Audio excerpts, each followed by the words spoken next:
আজ থেকে প্রায় ১৪০০ বছর আগে রাসূলুল্লাহ সাল্লাল্লাহু আলাইহি ওয়াসাল্লাম এক আশ্চর্য ভবিষ্যৎবাণী করেছিলেন।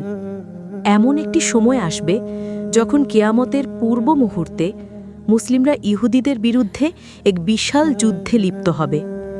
হাদিসে এসেছে, কিয়ামত আসবে না যতক্ষণ না মুসলিমরা ইহুদিদের সঙ্গে যুদ্ধ করবে, মুসলিমরা তাদের হত্যা করবে।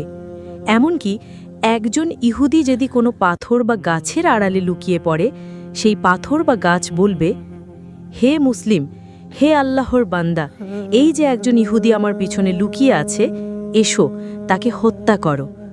তবে শুধুমাত্র গারকাদ গাছ এটি বলবে না, কারণ এটি ইহুদিদের গাছ। সাহি মুসলিম ২৯২২। এই হাদিসে বর্ণিত গারকাদ গাছ, ইংরেজিতে এটি বক্স থর্ন ট্রি, বৈজ্ঞানিক নাম লাইসিয়াম। একটি মরু অঞ্চলের কাঁটাযুক্ত গুল্মজাতীয় গাছ, যা মধ্যপ্রাচ্যে সহজেই জন্মায়। আশ্চর্যের বিষয় হল, আজকের ইসরায়েলে এই গাছই সবচেয়ে বেশি লাগানো হচ্ছে। বিভিন্ন ইসরায়েলি গবেষণা ও সংবাদ মাধ্যমেও দেখা গেছে, ইসরায়েল সরকার ও সামরিক ঘাঁটিগুলোতে গারকাদ গাছ লাগানো হচ্ছে বিস্তৃতভাবে। কেন? যখন এই প্রশ্ন ওঠে, কেউ কেউ বলে তারা রাসূলুল্লাহ সাল্লাল্লাহু আলাইহি ওয়াসাল্লামের হাদিস বিশ্বাস না করলেও তার ভবিষ্যৎবাণীকে ভয় পায়। তাই ভবিষ্যতে যদি ওই যুদ্ধ সত্যি হয়, তবে যেন তারা গারকাদ গাছের আড়ালে লুকাতে পারে।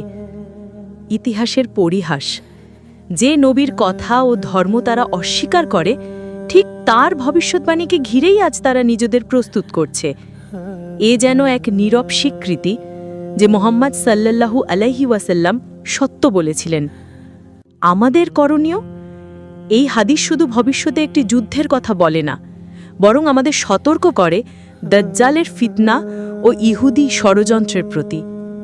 রাসূল সাল্লাল্লাহু আলাইহি ওয়াসাল্লাম পরামর্শ দিয়েছেন, যা সূরা কাফের প্রথম ১০ আয়াত মুখস্থ রাখতে, ফিতনার যুগে দ্বীনের উপর দৃঢ় থাকতে এবং এই দোয়া বারবার পড়তে, আল্লাহুম্মা ইন্নী আউযু বিকা মিন ফিতনাতিদ দাজ্জাল।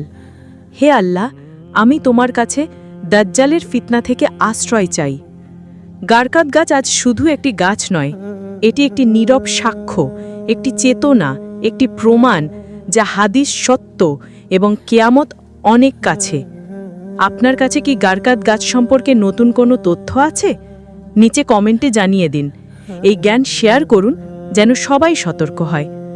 আল্লাহ আমাদের ঈমান রক্ষা করুন, দাজ্জালের ফিতনা থেকে হেফাজত করুন। আমিন।